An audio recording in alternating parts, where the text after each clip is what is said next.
5 वक्त की नमाजें पढ़ना फर्ज आजम है, इसका छोड़ना गुनाह आजम है। इसको छोड़ के कोई नेकी काम नहीं आएगी, इसको छोड़कर कोई नेकी काम नहीं आएगी। नात पढ़ना ये फर्ज वाजिब नहीं है, कोई जिंदगी भर नात ना पढ़े, क़यामत के दिन सवाल ही नहीं होगा कि तुमने नात क्यों नहीं पढ़ी।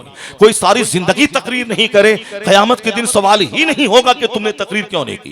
कोई मौलाना नहीं बने जिंदगी भर, सवाल नहीं होगा। एक इलाके में एक आलिम पूरे इलाके के लिए काफी है वो, लेकिन अगर आलिम बने तो फजीलत मिलेगी, लेकिन आलिम बनना सब पर फर्ज नहीं है। तो आलिम बनना फर्ज नहीं है मगर नमाज पढ़ना फर्ज है, नात पढ़ना फर्ज नहीं है मगर नमाज पढ़ना फर्ज है, तकरीर करना फर्ज नहीं है मगर नमाज पढ़ना फर्ज है। ये जो चीज फर्ज है, साफ फातिहा करना फर्ज नहीं है, नमाज पढ़ना फर्ज है।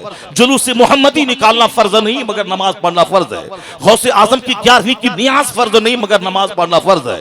ख्वाजा गरीब नवाज की 6ठी और अजमेर जाना फर्ज नहीं मगर नमाज पढ़ना फर्ज है। 12वीं शरीफ में फातिहा दिलाना फर्ज नहीं मगर नमाज पढ़ना फर्ज है।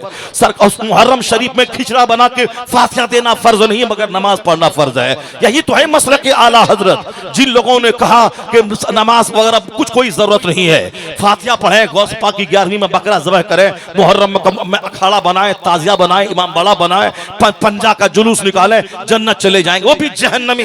जो बोलता नमाज पढ़ना जरूरी नहीं वो जहन्नमी, और जो बोलता कि सिर्फ नमाज पढ़, फातिहा हराम, मिलाद हराम, दरगाहों पे जाना हराम, या नबी सलाम अलैह कहना हराम, वो भी जहन्नमी। एक बीच का रास्ता है मसलक आला हजरत कि नमाज भी होगी, फातिहा भी होगी, नमाज भी होगी, जुलूस मुहम्मदी भी निकलेगा, नमाज भी होगी, चादर पोशी भी होगी, नमाज भी होगी, या गुलपोशी भी होगी, नमाज भी होगी, मुहर्रम का नियाज भी होगी, नमाज भी होगी, 11वीं का बकरा भी ज़बह होगा, नमाज भी होगी, मज़ारात पे हाजिरी भी होगी, नमाज भी होगी, महफिले मिलाद भी होगी, नमाज भी होगी, घर में झंडा भी लगाया जाएगा। यही है मसलक आला हजरत के फर्ज भी अदा होगा, नफल भी अदा किया जाएगा, और यह दोनों मिलकर ये रास्ता सीधा जन्नत की तरफ उसको लेके जाएगा। यही है मसलक आला हजरत। जो लोग सरकार आला हजरत पर उंगली उठाते हैं बदतमीज हैं, वो नहीं जानते हैं कब्रों का तवाफ हिंदुओं की तरह होता था। जिस तरह हिंदू मूर्ति के इर्द गिर्द घूमता है, तवाफ करता है, उसी तरह सुन्नी लोग मज़ारात का तवाफ करते थे। तवाफ करना हराम है। जिस तरह से दूसरे लोग सर टेकते हैं मूर्ति के सामने, उसी तरह मुसलमानों के चंद लोग मज़ारात पर सर टेकते थे, सजदा करते थे। लेकिन आज आपको नहीं मिलेगा सजदा करने वाला। अगर कोई मिलेगा भी तो अक्का दुक्का 1-2% आदमी होगा जो जाहिल, जो जिद में, हसद में, बुग़्ज़ में, अनाद में, आला हजरत से बुग़्ज़ रखने में इस तरह का काम कर रहा होगा, करता होगा। वरना हकीकत में तकरीरें आम हो गई, जुमा का खिताब आम हो रहा है। धीरे धीरे आलिमों की एक बड़ी तादाद समाज में आ गई। सारे लोगों को अपनी अपनी फिक्र है, आलिमों को सिर्फ शरीयत का पैगाम आम करने की फिक्र है। इसलिए तमाम जहालतों का धीरे धीरे खात्मा हो रहा है। मज़ारात का तवाफ बंद है, मज़ारात को सजदा करना ये बंद है। इस खतरनाक बिदअत का खात्मा किसने किया? मज़ार पे हाजिरी के तरीका आला हजरत ने बताया कि 4 हाथ दूरी पे खड़ा रहें और फातिहा पढ़ें और उनके वसीले से अपने लिए दुआ करें, और जो कुरान पढ़ें इसका सवाब उनकी रूह को पहुंचाएं, और उनके वसीले से रब से दुआ करके वापस पलट जाएं। कब्र को हाथ ना लगाएं, ये गंदा हाथ जो जुल्म से भरा हुआ है उस पाकीज़ा कब्र को ना लगाएं। यह गंदी जबान जो 24 घंटे में कितने बार झूठ बोलती है, कितनी गीबत करती है, कितनी चुगलखोरी करती है, कितनी फजूल बकती है, इस गंदी जबान को उस कब्र से मत लगा। कब्र में वो आराम कर रहा है जो 80 साल में जब से उस पर नमाज फर्ज हुई एक नमाज उसकी कज़ा नहीं हुई। जिस कब्र पे तू जा रहा है उसकी 40 साल तक तहज्जुद की नमाज नहीं छूटी। जिस कब्र पे तू हाजिरी दे रहा है वो नमक रोटी खाया, 2-4 दिन फाके से रहा, मगर वो हराम गजा को हाथ नहीं लगाया। जिन्होंने कभी भी जबान पे गाली तक को नहीं लाया, जिनकी निगाह नहीं बहकी, तो जब भी उन बुजुर्गों की कब्र पे जा, उनका तकवा वहां से ले, उनकी नमाजों की पाबंदी वहां से ले, उनकी कब्र पे जा करके उनकी जिंदगी को निगाहों के सामने लाकर वहां से नूर हासिल कर। यह है कब्र पे हाजिरी का मकसद। मुस्तफा ने कहा था नहैतुकुम अन ज़ियारतिल क़ुबूर, मैंने कब्रों की ज़ियारत से तुझको रोका था, मगर अब मैं कहता हूं फजूल फजूरुहा, जियारत किया करो। क्यों? फइन्नहा तुज़हिदु फिद दुनिया व तुज़क्किरुल आखिरा, इसलिए कि कब्रों की हाजिरी से दुनिया से बेरगबती पैदा होगी। जो दुनिया की मोहब्बत है वो धीरे धीरे घटेगी कब्र को देखने के बाद। वहां की हाजिरी के बाद लगेगा कि मुझको भी मरना है, मेरी भी कब्र यहाँ बनेगी, तो अब तमन्नाएं घटेंगी और आखिरत की तैयारी की तड़प पैदा होगी। हुजूर कहते हैं आखिरत याद आती है कब्र को देखने से, और दुनिया की बेरगबती की कैफियत पैदा होती है कब्र को देखने से। इसलिए कब्र पे जाओ, न कि वहां जाके धागा बांधो, न कि वहां जाके तवाफ करो। जाहिलों ने धागा बांधना शुरू किया, जाहिलों ने हिंदुओं को देख देख के वहां ताला बांधना शुरू किया।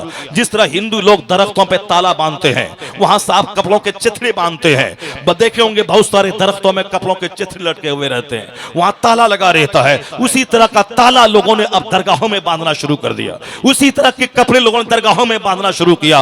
वह दरगाह इसीलिए अल्लाह के वली वहां है ताकि मैं वहां जाऊं तो ये देखूं कि 40 बरस ईशा के वजू से फजर पढ़ा, तो कम से कम मैं तो इस वजू से वो नहीं पढ़ सकता हूं, तो कम से कम ईशा के वजू से ईशा पढ़ लूं, फजर की वजह से फजर पढ़ लूं, अब पूरी रात में 8 घंटे की गहरी नींद ले लूं, कम से कम हर नमाज को उसके वक्तों पे तो अदा कर लूं।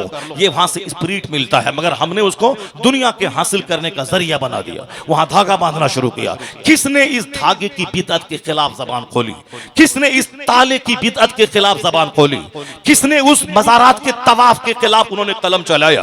किसने मज़ारात के सजदे के खिलाफ कदम चलाया?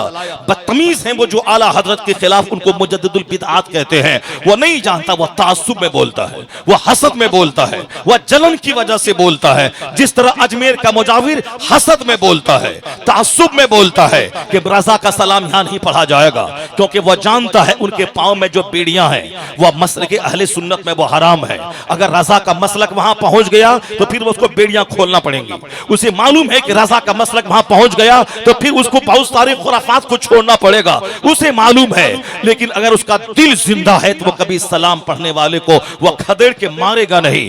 ख्वाजा गरीब नवाज हिंदुस्तान का असली बादशाह है, दिल्ली का बादशाह नकली है और अजमेर का सुल्तान वो असली बादशाह है जो 800 साल से हिंदुस्तान पे शासन कर रहा है। दिल्ली का नकली बादशाह अदलता बदलता रहता है।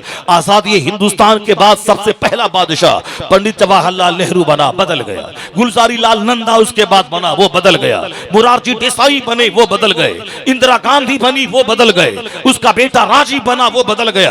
पीवी नरसिम्हा राव आए, वो बदल गए। अटल बिहारी वाजपेयी आए, वो बदल गए। चंद्रशेखर आए, वो बदल गए। ये सब बदलेंगे, जो आज है वो भी बदलेंगे। तो दिल्ली का बादशाह बदलता रहेगा और अजमेर का बादशाह कयामत तक नहीं बदलेगा। वो अजमेर का सुल्तान है, क़यामत तक नहीं बदलेगा। वो असली बादशाह है, वो अजमेर में वो क़याम पजीर है। उसके जो मुजाविर हैं वहाँ, उनको ये समझना चाहिए कि हिंदुस्तान गरीब नवाज का है। यहाँ क़यामत तक जब तक मदरसा रहेगा, मस्जिदों की दीवारें रहेंगी, चेहरे पे दाढ़ियाँ चमकेंगी, सरों पे टोपियाँ रहेंगी, एहसान इसी दाइए इस्लाम का रहेगा, इसी दाइए इस्लाम का रहेगा जिन्होंने हिंदुस्तान में इस्लाम की ज़बरदस्त दावत दी। 90 लाख कुफार मुशरिकीन के खाली सीने में ईमान का नूर अता कर दिया।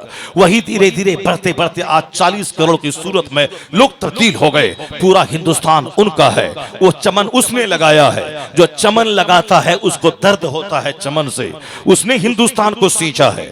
उसने हिंदुस्तान में मुस्तफा के दीन की तबलीग की है। चमन अगर सामने मुरझा जाए तो लगाने वाले को शदीद तकलीफ होती है, और अगर कोई दूसरा आदमी उस चमन को मुरझाने से बचा दे तो उसकी वजह से उनके चेहरे पे मुस्कुराहट आती है। ये चप्पल चोरी करने वाला, ये चरस पीने वाला, ये साहब दूसरों के पर्स पे बुरी निगाह डालने वाला, ये चरसी मुजाविर क्या जाने रजा किसका नाम है। चमन लगाया है गरीब नवाज ने और उस चमन को उजड़ने से बचाया है अहमद रजा खान ने। तो जो चमन लगाया है उस चमन को जिस रजा ने बचाया है, गरीब नवाज की कब्र खोद के दे। आला हजरत के नाम से गरीब नवाज के चेहरे पे कितनी मुस्कुराहट आई है, क्योंकि तुम लोगों ने उस चमन को वीरान करना चाहा और रजा ने 1000 किताबें लिखकर उस चमन को तबाही से बचाया है। इसलिए तुम जैसे करो चरसियों से गरीब नवाज नाराज होंगे और अहमद रजा का नाम उसके चेहरे पे गुलाब की तरह मुस्कुराहट भी कर देगा। जो चमन लगाता है उसको उस चमन से प्यार होता है।